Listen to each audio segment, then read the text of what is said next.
Hola queridos amigos, bienvenidos a mi podcast de Crímenes Reales, diciembre de 2018. Un par de turistas franceses están subiendo por un sendero de montaña en las montañas del Atlas, en Marruecos. Salieron hace apenas una hora del pequeño pueblo de Amlil, enclavado entre las rocas, pero ya les duelen los pies, lo que los lleva a hacer una breve pausa. Por suerte, tras la siguiente curva, encuentran una meseta tan plana como una mesa y perfecta para acampar. Emocionados, se acercan rápidamente al lugar, pero lo que encuentran los deja paralizados. Alguien ya había estado allí. En medio del claro se alza una tienda solitaria, rodeada de piedras y tierra empapadas de sangre. Al mirar más de cerca, los excursionistas ven la horrenda imagen de los cuerpos de dos mujeres tendidos sobre una cornisa rocosa. Fue la cosa más horrible y repugnante que he visto en mi vida. Las pesadillas de ese lugar me atormentan cada noche. Así lo describió el excursionista francés en su testimonio ante la policía.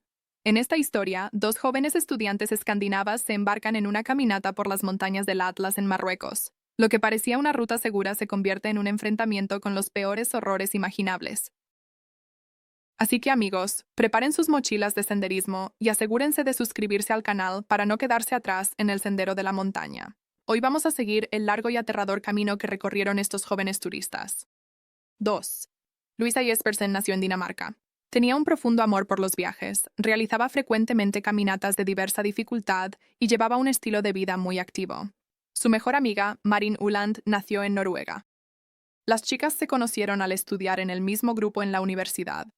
Se unieron por su amor a la naturaleza y un estilo de vida saludable. Las jóvenes soñaban con ser ecoactivistas y guías de naturaleza tras graduarse. Louisa y Marin eran alumnas destacadas en un programa especial de su universidad llamado Viviendo en Armonía con la Naturaleza. Este curso enseñaba habilidades para sobrevivir en la naturaleza, como orientación, conocimiento de la flora y fauna local, comportamiento ante animales salvajes, prácticas de senderismo y técnicas de supervivencia. Las chicas se llevaban muy bien, pero tenían personalidades muy diferentes. Louisa era muy abierta y sociable, siempre rodeada de muchos amigos. Era espontánea y podía empacar rápidamente e irse de viaje de aventura, incluso con conocidos, sin apreciar del todo los riesgos que implicaban esas empresas. En cambio, Maren era más introspectiva. Analizaba su vida a fondo y prefería planificar cada detalle de un viaje con anticipación para evitar sorpresas desagradables. Esta diferencia en su manera de abordar los viajes llevó a una discusión antes de su viaje a Marruecos. Maren quería cancelar el viaje debido a la mala planificación de la ruta, pero Louisa la convenció de que resolverían cualquier problema sobre la marcha y que no había por qué preocuparse tanto. El 8 de diciembre, las estudiantes salieron de Oslo y llegaron a Marruecos el día 9. Desde el aeropuerto, viajaron a un pequeño asentamiento llamado Imlil, ubicado en las montañas del Atlas. Allí es donde las amigas planeaban comenzar su caminata. Las montañas del Atlas son una importante cadena montañosa en el noroeste de África, que se extiende desde la costa atlántica de Marruecos, pasando por Argelia, hasta las costas de Túnez. La cordillera tiene 2.092 kilómetros de longitud y su pico más alto es el monte Toubkal, con 4.167 metros, ubicado en el suroeste de Marruecos. Imlil, que alguna vez fue un remoto pueblo de montaña con una población de unas 9.000 personas, se ha convertido ahora en un lugar popular para los aficionados al senderismo. Sirve como punto de partida para la ruta de senderismo hacia el pico más alto del norte de África, el Toubkal. El 17 de diciembre, turistas franceses hacían senderismo en las montañas del Atlas. Después de 2 horas, llegaron a una meseta donde los escaladores acampan. Vieron una tienda de campaña vacía. Los excursionistas se acercaron a la solitaria tienda. Más tarde, al dar su testimonio a la policía, describieron lo que vieron como la experiencia más aterradora de sus vidas. El suelo alrededor de la tienda estaba empapado de sangre, y a través de la abertura del vestíbulo de la tienda, pudieron ver el cuerpo de una mujer tendido dentro. Otro cuerpo yacía detrás de la tienda. Horrorizados, los turistas corrieron de regreso por el sendero hasta el pueblo de Imlil, donde informaron a los lugareños sobre su macabro hallazgo, quienes luego llamaron a la policía y a los servicios médicos. En una entrevista posterior, uno de los turistas franceses dijo: «Vimos la tienda abierta y los cuerpos de 2 chicas. Era como una película de terror. Nunca habíamos visto algo así. Advertimos a todos en el camino de regreso que no subieran la montaña para evitar traumatizar a la gente con la horrible escena en el sendero». Los rumores se propagaron rápidamente en el pueblo sobre lo que les pudo haber sucedido a los turistas en las montañas del Atlas. El cierre total de la ruta de senderismo por las autoridades solo alimentó la curiosidad local. Algunos especulaban que las chicas, al descuidar las medidas de seguridad, habían usado una estufa de gas dentro de la tienda y se habían asfixiado por monóxido de carbono. Otra teoría era un ataque de animales salvajes. Sin embargo, a medida que surgían más detalles sobre lo que había ocurrido en la ladera de la montaña, quedó claro que no se trataba de un accidente. Fue un asesinato, un acto de brutalidad que superaba cualquier crimen en la historia de la región. Un equipo de investigadores y expertos llegó a Imlil desde Marrakech en 4 helicópteros. Toda el área de las estribaciones, junto con el pueblo, fue acordonada sin permitir la entrada o salida de nadie. Los residentes locales observaban este proceso con ansiedad. El pueblo era muy remoto y estaba aislado en las montañas.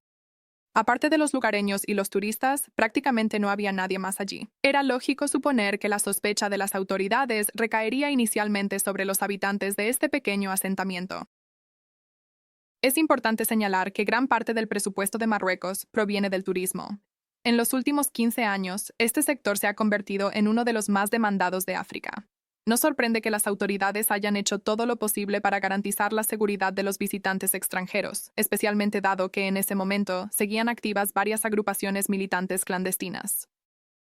Los amigos planean pasar un mes en Marruecos, haciendo senderismo desde el pueblo de Imlil y visitando varios otros lugares de interés. Intentemos reconstruir los acontecimientos de esa trágica excursión y entender qué sucedió en las montañas del Atlas. La ruta planeada por Luisa y Marín comenzaba en una pequeña aldea llamada Eramd. Mientras subían por el estrecho sendero de montaña, se encontraban con guías locales acompañando a grupos y pastores de ganado en sentido contrario. Después de 1 hora y media, las chicas hicieron una pausa en el asentamiento de Sidi Chamarouch, una pequeña aldea conocida por sus impresionantes cascadas. Después de tomar un poco de té y comer un refrigerio rápido, las turistas continuaron su caminata, recorriendo otros 5 kilómetros hasta llegar a un lugar llamado Refuge Toubkal, que cuenta con una pequeña casa de huéspedes a una altitud de 3.210 metros sobre el nivel del mar. Aquí es donde la mayoría de los grupos de escalada descansan un día antes de ascender a la cima. Luisa y Marin hicieron lo mismo. Después de registrarse en una habitación y visitar la casa de baños, a la mañana siguiente partieron hacia la cima del Toubkal, anticipando con entusiasmo la emocionante escalada y las increíbles vistas desde la cima de la montaña. En este punto de nuestra historia, debemos presentar a varios personajes siniestros. El 13 de diciembre, en uno de los barrios más pobres de Marrakech, lejos de las atracciones turísticas del país, 4 hombres de entre 20 y 30 años se reunieron en una habitación alquilada. Prepararon un teléfono móvil barato y maltrecho con una cámara de mala calidad sobre un soporte improvisado. Usando una camiseta vieja, hicieron una bandera de una conocida organización y, sentados en fila, juraron lealtad al líder de este movimiento. Comenzaron con las palabras: «Tóquense el cuello, infieles. Pronto iremos por ustedes». Este grupo llevaba mucho tiempo preparando y planeando sus crímenes. Los 4 hombres formaban parte de una red más grande y extensa de islamistas radicales que operaban en los barrios marginales de Marrakech. Su líder era Abdesamad Edjoud, un vendedor ambulante de 26 años que había sido influenciado por el radicalismo de su hermano. En 2015, Abdesamad Edjoud fue arrestado por intentar viajar a Siria y unirse a un grupo militante prohibido. Pasó un año en una prisión marroquí, donde sus ideas extremistas solo se reforzaron y estableció nuevas conexiones. Tras su liberación, abandonó la idea de ir a Siria y, en su lugar, decidió llevar a cabo su proyecto en Marruecos. Su grupo principal incluía a Rachid Afati, de 33 años, Younes Ouassiad, de 27 años, y Edjoud, que tenía 34 años. Desde 2017, el grupo había estado ideando y planificando varios crímenes atroces que podrían cometer dentro de Marruecos. Inicialmente intentaron fabricar explosivos con materiales comprados en tiendas, pero abandonaron cuando sus intentos fracasaron. Su plan B consistía en mezclar ingredientes de una farmacia, como loción para afeitar y crema antiinflamatoria, para crear una sustancia mortal. Tenían la intención de untarla en las manijas de las puertas de los coches de policía. Sin embargo, después de probarlo en un conejo y no ver resultados, los aspirantes a químicos también abandonaron este plan. Sus mentes febriles concibieron otros planes grandiosos para causar estragos. Planearon atacar un hotel céntrico en Marruecos con espadas y consideraron usar chalecos suicidas. Pero con el tiempo también descartaron estos planes. En 2018, el grupo se centró en un plan más realista y factible: Exploraron el pueblo de Imlil, una conocida puerta de entrada para turistas a las montañas del Atlas, frecuentada por muchos extranjeros. Los asesinos alquilaron un pequeño cobertizo a un agricultor local. Allí rezaban sin cesar y leían literatura radical. Mientras tanto, seguían los acontecimientos en Siria, donde las fuerzas gubernamentales casi habían destruido la organización prohibida a la que juraron lealtad. Los militantes restantes estaban acorralados en una ciudad, y su líder llamó a los seguidores de todo el mundo a librar la yihad en otros países. Este llamado impulsó al grupo de 4, que se encontraba escondido en un cobertizo sucio al pie de las montañas del Atlas, a seguir adelante con sus planes insanos. Al día siguiente, el 14 de diciembre, tras el llamado del líder, los 4 hombres empacaron sus tiendas de campaña, cuchillos y motocicletas de carretera hacia las afueras de Imlil, donde compraron comida, bombonas de gas para acampar y se adentraron en las montañas. Esto marcó el inicio de la siniestra cuenta regresiva, hasta que los caminos de las turistas Luisa y Marín se cruzaran con los de los 4 militantes trastornados. Los 2 primeros días del grupo en las montañas marcados por intentos fallidos de ataque. La primera vez vieron a ciclistas en el sendero y sacaron sus cuchillos, pero no podían alcanzarlos por la velocidad de los ciclistas. El segundo día, los militantes avistaron a 2 turistas escalando y comenzaron a acercarse, pero se detuvieron al darse cuenta de que los turistas estaban acompañados por un guía musulmán, lo que los disuadió y salvó la vida del guía y de sus clientes. Al tercer día, encontraron un lugar angosto en un sendero donde decidieron emboscar a los turistas que pasaran. Después de esperar 2 días sin encontrarse con nadie, los frustrados atacantes abandonaron el lugar de la emboscada. En este punto, surgieron desacuerdos dentro de la célula, lo que llevó a Abdurrahman a separarse del grupo.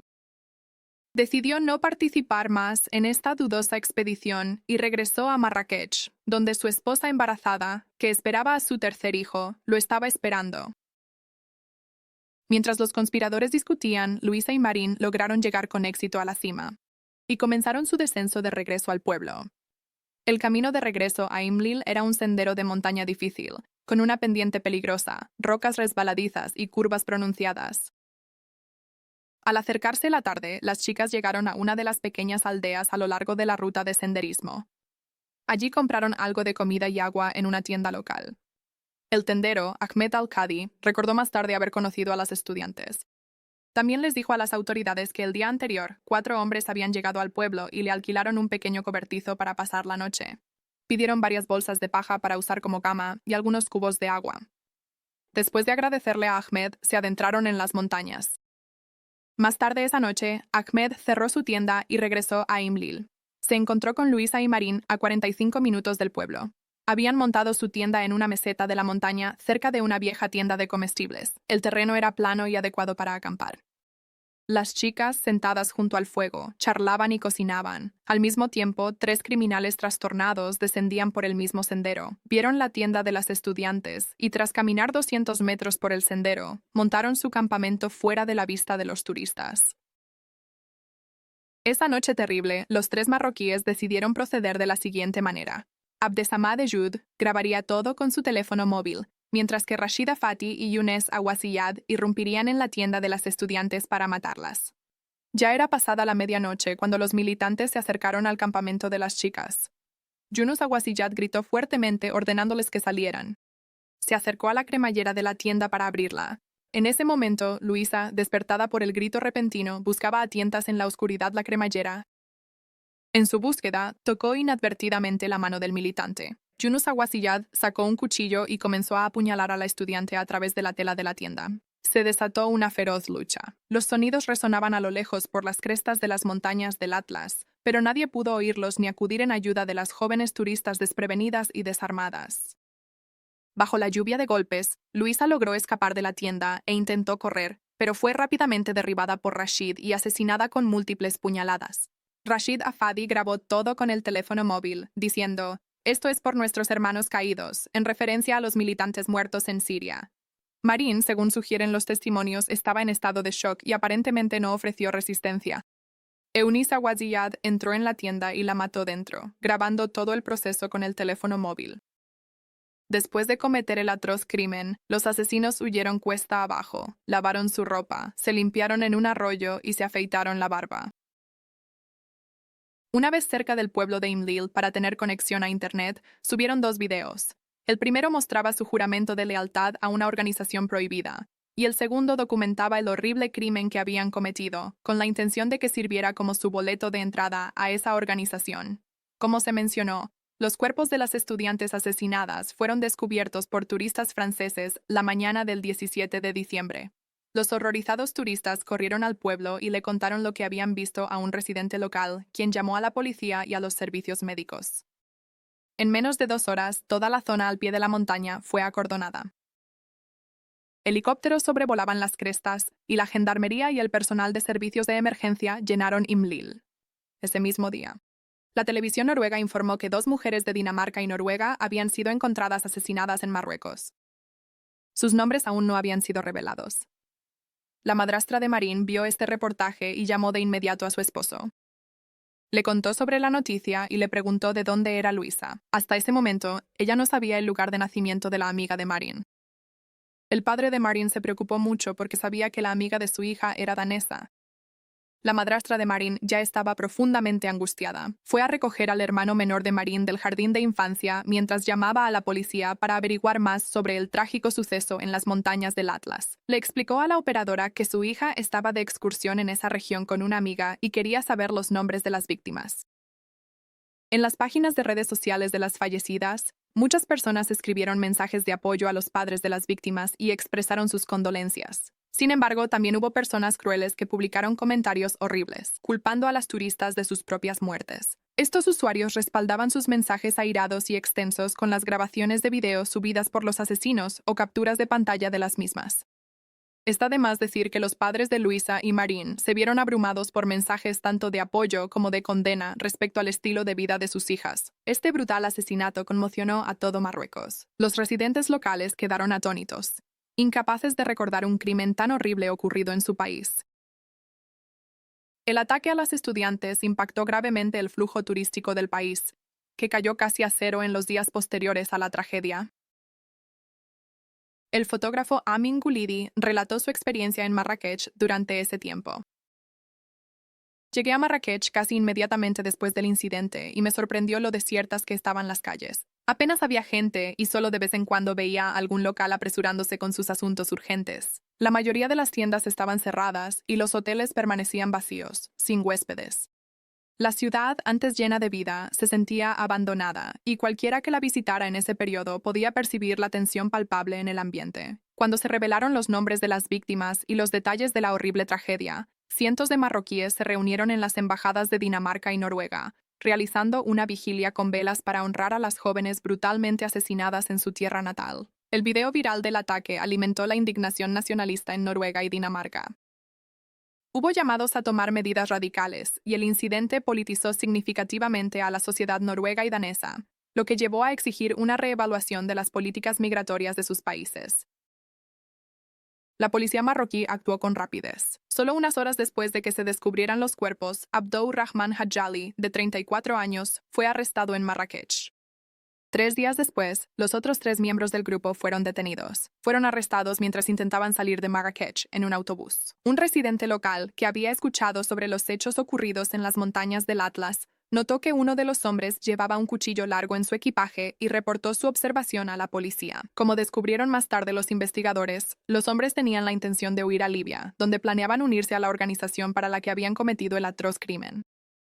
Sorprendentemente, la organización prohibida rechazó las acciones de los asesinos, criticando tanto la elección de las víctimas como la calidad del video que produjeron. El video de lealtad fue rechazado debido a su mala calidad y al hecho de que el juramento de fidelidad fue pronunciado en un dialecto regional tosco en lugar de en árabe clásico, lo cual era inaceptable. Además, los líderes de la organización condenaron el ataque contra mujeres desarmadas. Expertos en estudios de Oriente Medio explicaron que, según estadísticas, entre 2015 y 2017, la organización ejecutó a 2.070 personas, de las cuales solo 3 eran mujeres. Las desafortunadas mujeres eran lapidadas o fusiladas por supuestos delitos y sus rostros siempre estaban cubiertos. Los bandidos marroquíes violaron estos principios. Las turistas fueron asesinadas en ropa interior y en las grabaciones se podían ver sus rostros, cabellos y cuellos. Finalmente, la organización se negó a asumir la autoría de los crímenes y negó cualquier vínculo con los asesinos. Durante la investigación, se reveló que podría haber habido más víctimas. Junto con Luisa y Marín, dos de sus amigas también habían llegado al país. Inicialmente, esta pareja planeaba hacer senderismo por la montaña con sus amigas, pero a último momento decidieron ir a la costa y surfear en su lugar. Esta decisión probablemente les salvó la vida. Al regresar a su habitación de hotel desde la costa y ver el reportaje sobre el incidente en las montañas del Atlas, la amiga de las turistas fallecidas, sin saber aún la identidad de las víctimas, le envió un mensaje a Luisa. Cuando bajes de la montaña a salvo, llámanos de inmediato. Vi las noticias y estoy haciendo todo lo posible por no pensar que te haya pasado a ti. Las autoridades marroquíes informaron que durante la búsqueda y captura de los asesinos de las chicas, también identificaron y neutralizaron a varios otros grupos que planeaban atentados en todo el país. El juicio se prolongó durante 7 meses, y el 18 de julio finalmente se dictaron las sentencias. Abdesamad Jod, Rachid Afati y Younis Ouaziad fueron condenados a muerte, aunque la pena capital no se había aplicado en Marruecos desde 1993. Abdurrahman Hadjali, quien se había separado del grupo y no participó directamente en los asesinatos, fue condenado a cadena perpetua. Además, alrededor de 20 personas más, vinculadas indirectamente al ataque y que residían en los barrios marginales de Marrakech, fueron arrestadas y recibieron condenas que iban de 5 a 35 años. La madre de Luisa, hablando en el tribunal, dijo: «Lo mejor que puede hacer el tribunal es sentenciar a muerte a estos animales que están frente a mí. Es lo único que detendrá a estos monstruos y devolverá algo de justicia. Han destruido nuestras vidas». Kafita Masikao, la abogada defensora, estaba decidida a buscar una reducción en las sentencias de sus clientes. En su declaración final, dijo: «No nos rendiremos y apelaremos para buscar clemencia en las sentencias. Esto se debe a las duras condiciones de mis clientes». Los abogados de los padres de la víctima expresaron fuertes críticas. Argumentaron que si se hubiera vigilado a Abdesamad Jud tras su liberación anticipada, se habrían evitado los horrores en el Atlas. Enfatizaron que la unidad especial sabía que él estaba vinculado a una organización peligrosa y se comunicaba activamente con sus miembros. Se organizó una rueda de prensa después del juicio, a la que asistieron los criminales, participantes en el proceso judicial y numerosos periodistas de destacados medios internacionales. Los miembros de la banda, de rodillas, suplicaron misericordia a Dios, lloraron y afirmaron que no cometieron los crímenes de los que se les acusaba, pero ninguno mostró remordimiento ni se disculpó por sus acciones. Los estudiantes asesinados fueron enterrados en sus países de origen. En respuesta a la tragedia, las autoridades marroquíes revisaron sus políticas para la gestión de rutas turísticas en las montañas del Atlas. Ahora, recorrer estos senderos solo es posible con un guía registrado y capacitado. Se han establecido puntos de control a lo largo de la ruta para monitorear a los grupos de excursionistas. Ya no está permitido acampar con tiendas en los senderos de las montañas del Atlas. Recientemente, los turistas solo pueden alojarse en casas de huéspedes y hoteles, que han proliferado a lo largo de la ruta. La madre de Marín, Irene, encontró entre las pertenencias de su hija, descubiertas por la policía en la tienda de campaña, una carta que Marín había recibido años atrás de su amiga francesa Salame Girard. Salame había muerto en un atentado en un popular café turístico de Marrakech en 2011, y Marín había llevado esa carta consigo en su viaje a Marruecos. Era evidente que había luchado con la pérdida de su amiga.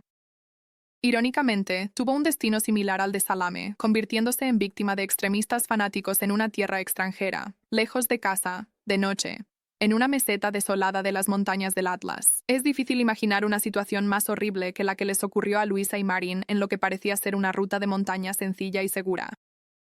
Hablemos de este caso en los comentarios abajo. Leo todos los comentarios y me interesaría mucho conocer sus opiniones sobre esta terrible tragedia.